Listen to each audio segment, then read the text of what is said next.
Olá, meu caro amigo e seguidor. Seja bem-vindo à nossa live diária da Reflexão Matinal, onde eu convido você para irmos em direção ao nosso coração para lá, como jardineiros espirituais, elevar templos às nossas virtudes, fazendo-as crescer, florescer e frutificar, pois são elas que nos alimentam e nos impulsionam nesta longa jornada em busca da felicidade. Jornada esta que não começou na atual encarnação, não. Já tivemos centenas, milhares de encarnações sobre o planeta e teremos outras tantas mais para chegar à tão sonhada felicidade.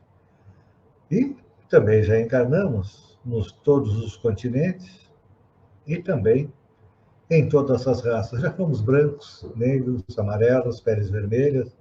E nos diz a doutrina espírita que, para seguirmos em frente, precisamos retirar do nosso coração a erva daninha dos vícios e defeitos. Então, vamos arregaçar as mangas e fazer isso. E nada melhor que neste domingo uma passagem evangélica para nos auxiliar nesse trabalho. No Evangelho de Mateus, Jesus diz o seguinte: Eu, porém, vos digo, não resistais ao mal. Eu vou repetir as palavras do Mestre. Eu, porém, vos digo, não resistais ao mal. Muitas pessoas de má fé costumam interpretar falsamente as palavras do Mestre com relação à resistência ao mal. Não determinava Jesus que os aprendizes se entregassem às correntes destruidoras, não.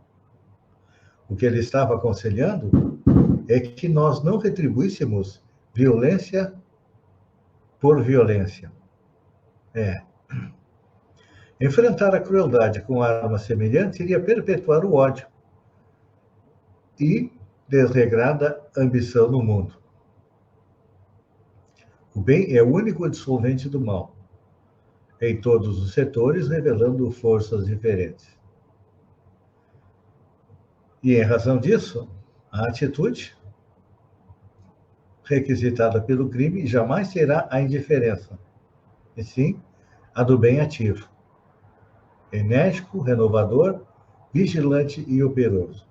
O próprio Jesus nos deu exemplo disso. Quando estava sendo preso, Pedro saca da espada e corta a orelha de um dos guardas. E Jesus disse: Pedro, embainha a tua espada, porque quem pela espada vive, pela espada morrerá. E fez mais um milagre, restaurou a orelha que havia sido cortada.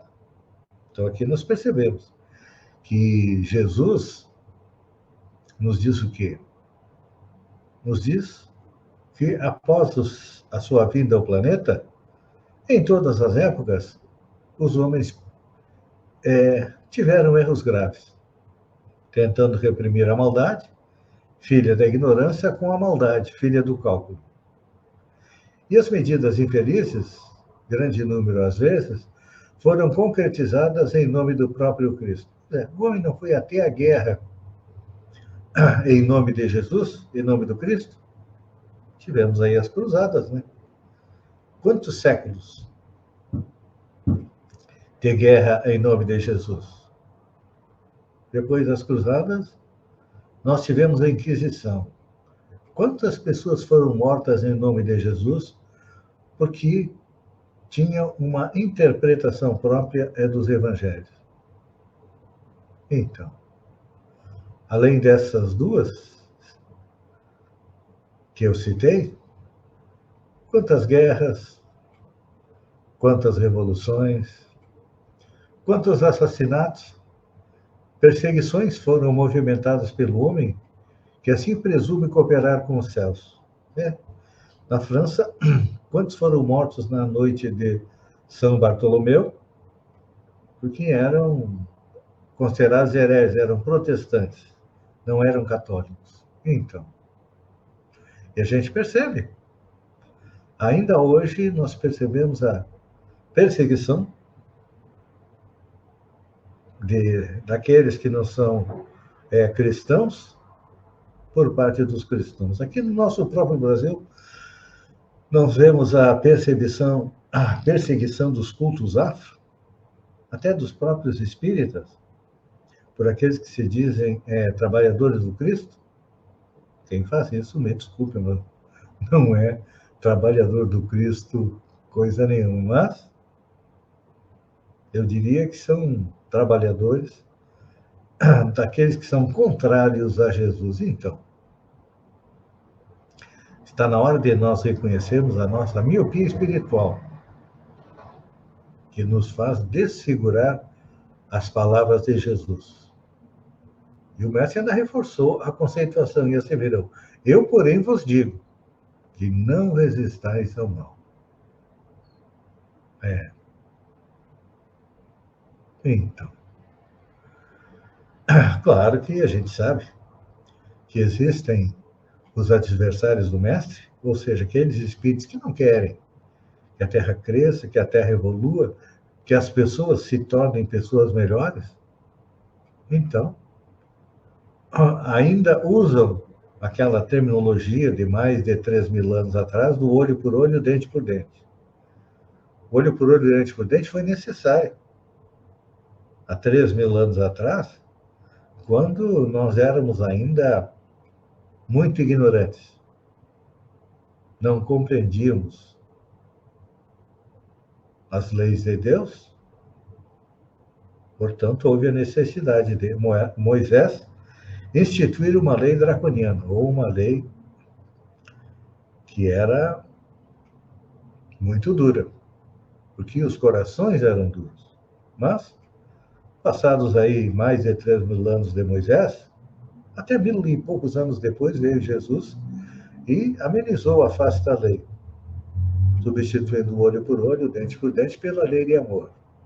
E pediu: ama a Deus e ama teu próximo. Então, quem nós vamos seguir? Pergunta que eu deixo para ser meditada neste domingo.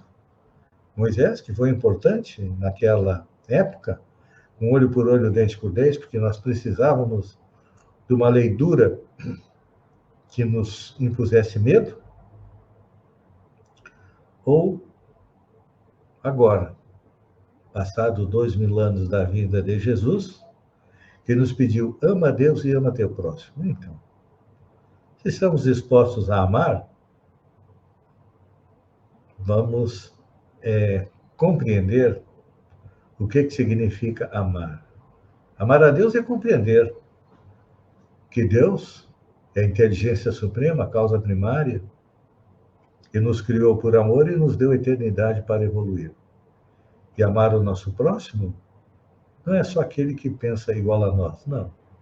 Nós temos que amar aqueles que são diferentes de nós, que pensam de maneiras diferentes, e respeitar o seu pensamento, como nós queremos que respeitem ao nosso. Então, podemos sintetizar todas as leis que regem o universo numa frase simples: fazer aos outros o que queríamos que fizesse para nós.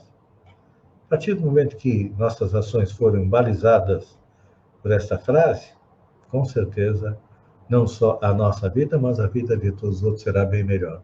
Um bom domingo a todos, meditem a respeito das palavras do Mestre Jesus, e até segunda-feira, no amanhecer, com mais uma reflexão matinal. Um beijo no coração e até lá, então.